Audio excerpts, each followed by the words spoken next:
Friends, welcome back to my channel পাখি kitchen blog চ্যানেলে তোমাদের অনেক অনেক স্বাগত জানাই। আজকে একটা নতুন রেসিপি নিয়ে চলে এসেছি। এখন এসেছি মাঠে। তো মাঠে এসে এখন দেখছি শুশনি শাক হয়েছে নাকি খুঁজছি। তো যাই হোক, চলো পুরো ভিডিও দেখতে থাকো, স্কিপ করো না। তো মাঠে শাক তুলে নিয়ে রান্না করব। আর তো এখন মাঠে নতুন জল হয়েছে, বৃষ্টি হচ্ছে, তাই এখনও বৃষ্টি চলছে।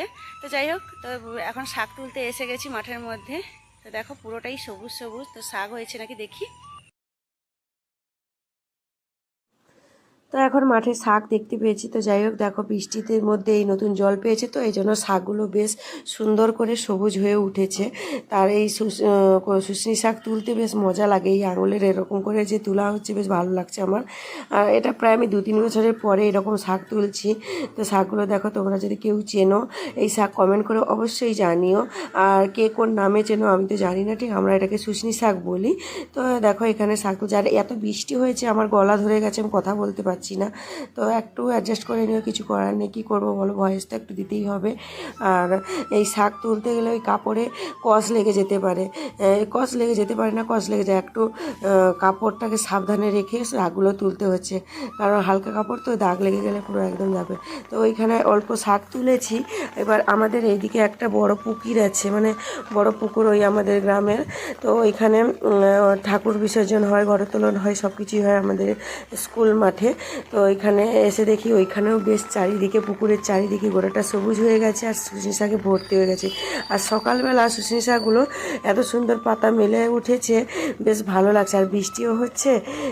তো আমি অনেকগুলো শাক তুলেছি। এখন আমি বাড়ি যাব, শাক প্রায় তোলা শেষ। তো আমি 2 পুটলা শাক তুলে নিয়ে এসেছি। আর এখন দেখো বাড়ির মধ্যে চলে এসেছি। বাড়িতে এসে আমার দিদি আর আমি দুজন মিলে শাকগুলো বেছে নিচ্ছি। শাকগুলো বেছে এখন রান্না করব। এগুলো সকালে পান্তা খাওয়ার জন্য ভাজবো। তো দিদি এখানে কেটে দিল, আমি এখানে রান্নার কাছে সব কিছু গুছিয়ে নিয়ে গেছি।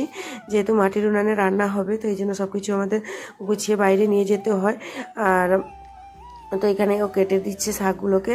একটু কেটে দিলে কি হয়, শাকগুলোকে ভাজতে ভালো লাগে আর খেতেও বেশ ভালো লাগে। তো যাই হোক, গোটা গোটা থাকে না। দিয়ে এখন শাকগুলোকে পরিষ্কার করে ধুয়ে নিয়ে এসেছি। এখন আমি মাটির উনান জ্বালিয়ে নিলাম। তো কড়াইয়ের মধ্যে কড়া বসিয়ে দিয়েছি। কড়াইয়ের মধ্যে শাকগুলো দিয়ে অল্প লবণ দিয়ে শাকগুলোকে একটু ঢাকা দিয়ে রেখে দিব। তো একটু মিশিয়ে দিব, যাতে সবগুলো শাকের সঙ্গে লবণটা ভালোভাবে মিশে যায়। এবার আমি একটু ঢাকা দিয়ে দিব অল্প, মানে 2-3 মিনিটের মতো। তো ঢাকা দেওয়ার সঙ্গে সঙ্গে শাকগুলো বেশ ওই নরম হয়ে গেছে, অনেকটা জড়ে গেছে। তো যাই হোক, ওই শাকগুলো এবার আমি জল বেরিয়ে গেছে, তো এখান থেকে আমি একটা ঝুড়ির মধ্যে নামিয়ে নিলাম। তো শাকগুলো থেকে এটাকে আলাদা করে নামিয়ে নিয়েছি। এখন দেখো পেঁয়াজ আর শুকনো লঙ্কা দেওয়া যায় আর কাঁচা লঙ্কা দেওয়া যায়। আমি ওই শুকনো লঙ্কা দিলাম। আর এখানে রসুন থেতো করে রেখেছিলাম আগে থেকে, রসুন আর পেঁয়াজ।